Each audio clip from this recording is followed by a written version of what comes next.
Leo படத்துக்கு அப்புறம் இப்போ நடிகர் விஜய் வெங்கட் பிரபு இயக்கத்தில் உருவாகும் கோட் படத்தில் நடிச்சிட்டு இருக்காரு. விஜய் டபுள் ஆக்டிங்ல நடிக்கும் இந்த படத்துல இவங்களுக்கு ஜோடியா ஸ்னேகா மீனாட்சி சௌத்ரி நடிக்கிறாங்க. வில்லன் கேரக்டர்ல மைக் மோகன் நடிச்சிருக்காரு. மேலும் பிரசாத் பிரபுதேவா, ஜெயராம் உள்ளிட்ட பலரும் இந்த படத்துல நடிச்சிருக்காங்க. யுவன் சங்கர் ராஜா இசையமைச்சிருக்கும் இந்த படம் வரக்கூடிய செப்டம்பர் 5ஆம் தேதி விநாயகர் சதுர்த்தி அன்னைக்கு வெளியாக இருக்கு. சயின்ஸ் ஃபிக்ஷன் ஜானர்ல உருவாகியுள்ள இந்த படத்துல அப்பா மற்றும் மகன் என 2 கேரக்டர்ல விஜய் நடிச்சிருக்காரு. இதுல மகனாக நடிக்கக்கூடிய விஜய் கேரக்டருக்கு டீனேஜ் தொழில்நுட்பத்தை படக்குழு பயன்படுத்தி இருக்காங்க. ரீசெண்டா இவங்க 2 பேரும் இருக்கக்கூடிய போட்டோ கூட இணையத்துல வெளியாகி வைரலாகுச்சு. அது மட்டும் இல்ல, அப்பா மகன் இடையேயான சண்டை காட்சிகளும் ஷூட் பண்ணப்பட்டிருக்கு. படத்துல விஜய்க்கும் மோகனுக்கும் இடையே அதிரடி சண்டை காட்சிகள் இருக்கும் நிலையில அதையெல்லாம் தூக்கி சாப்பிடும் வகையில கிளைமாக்ஸ்ல வரக்கூடிய அப்பா மகன் சண்டை காட்சிகள் அதிரடியா அமைஞ்சிருக்குன்னு சொல்லிட்டு இருக்காங்க. சோ இதையெல்லாம் வச்சு பார்க்கும்போது இந்த படத்தோட கதைக்களம் எப்படி இருக்கும் அப்படிங்கறத தெரிஞ்சுக்க ரொம்பவே ஆர்வமா இருக்கு. முன்னதா இந்த படத்துல இருந்து 2 பாடல்களை படக்குழு வெளியிட்டிருந்தாங்க. அதுல விசில் போடுங்கிற பாடல்ல விஜயோட பிரசாந்த் பிரபுதேவா உள்ளிட்டோர் இணைஞ்சு ஆட்டம் போட்டதை நம்மளால பார்க்க முடிஞ்சது.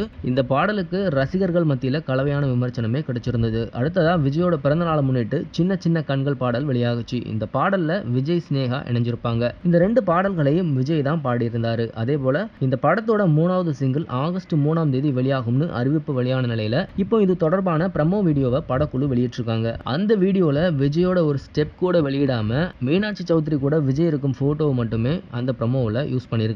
இந்த ப்ரமோவை பார்க்கும்போது மகனாக நடிக்கும் விஜயும் மீனாட்சி சௌத்ரியும் இந்த பாட்டுக்கு டான்ஸ் ஆடுவாங்கன்னு தெரிய வருது. ஏற்கனவே வெளியான 2 பாடல்கள் விஜய் பாடிய நிலையில இந்த பாடலை யுவன் சங்கர் ராஜா விருசா பாலோடு இணைஞ்சு பாடியிருக்காரு. இந்த பாடல் ரசிகர்களை எந்த அளவுக்கு ஈர்க்கும் அப்படிங்கிறத பொறுத்து தான் பார்க்கணும். ஸோ இந்த மாதிரியான இன்ட்ரெஸ்டிங்கான சினிமா நியூஸ் பற்றின அப்டேட்டுகளை நீங்க உடனுக்குடன் தெரிஞ்சுக்கணும்னா மறக்காம நம்ம சினி மாடல் சேனலை சப்ஸ்கிரைப் பண்ணிக்கோங்க.